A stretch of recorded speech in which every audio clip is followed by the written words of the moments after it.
ஒரு மாவட்ட ஆட்சியர் ஒரு கோர்ட் முன்னாடி வந்து அங்க இருக்கக்கூடிய police commissioner, deputy commissioner, assistant commissioner மொத்த குழுவா வந்து ஒரு கோர்ட்ல மன்னிப்பு கேட்கறாங்கன்னா இது ஒரு சாதாரண நிகழ்வாக யாரும் கடந்து விடக்கூடாது.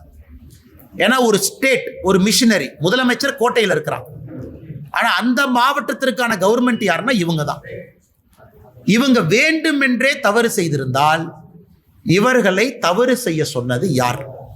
அதனால என்னை பொறுத்தவரை மாவட்ட ஆட்சியர், police commissioner, deputy commissioner, assistant கமிஷனருடைய தொலைபேசியை கால் ரெக்கார்டை கோர்ட் வாங்கி அதை ஃபொரன்சிக் ஆடிட் பண்ணி இந்த சம்பந்தப்பட்ட நேரத்தில் யாரெல்லாம் அவங்களுக்கு பேசினாங்க, மேலிருந்து உத்தரவு வந்துச்சா, ஸ்வான் அப்படின்னு நம்ம சொல்லுவோம். கோர்ட்ல வந்து சத்திய பிரமாணம் எடுத்து அவங்க சொல்லணும்.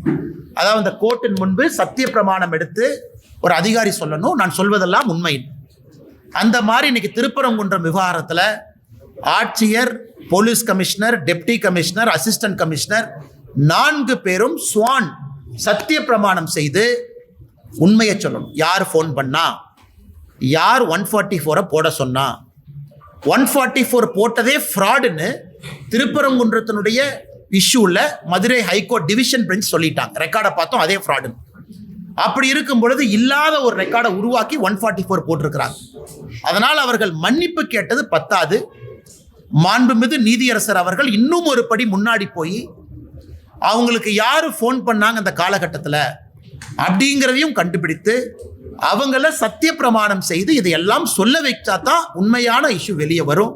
சாரிங்க ஐயா, தப்பு பண்ணிட்டோங்க ஐயா, மன்னிச்சுங்க ஐயா, நாங்கள் வந்து லா அண்ட் ஆர்டருக்காக இப்படி பண்ணோங்க ஐயா, நாங்கள் நீங்கள் சொன்னதை பண்ணுங்க ஐயான்னு சொல்லிட்டு அப்படியே எஸ்கேப் ஆகி போயிடக்கூடாது.